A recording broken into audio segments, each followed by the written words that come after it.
was coming back from a program in Delta, and then my car broke down before the um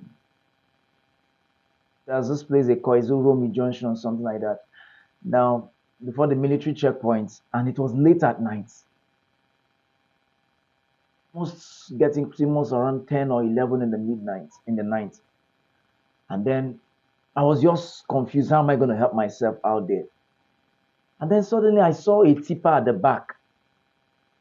And these are tipper that packs all these condemned cans, all these ragolis cans, and all these sack bags. These boys on the road pick and then log it in one place. So I quickly just rushed back there to beg with the driver. I said, please, my car broke down. Can you just help me tow the car to any of the military checkpoint or police checkpoint? Let me just park it there tomorrow. I can find a way to move out. So the tipper there was coming to pack all these ragolis and all these condemned things, all these iron things and sack bags, and so it happens that the person that came to pack the whole thing was a jovial type. So we started to discuss, and while we were not heading, he joined me in my own car while they were towing the car with me. So we're now discussing, and I decided to ask a question about those things they were packing. Like, I was like, this thing is just dirty, so big and all that. And the man looked at me and told me, he said, this thing you're seeing here is 5 tons. And he told me, this 5 tons you're seeing here is above 3 million naira. I was startled. I said, these things they are picking like this? He said, yes. And he said to me, say, all these young boys you're seeing that are picking all these things, he's going to settle them. Most of them will give them 200,000, most of them 300,000. I was like, wow.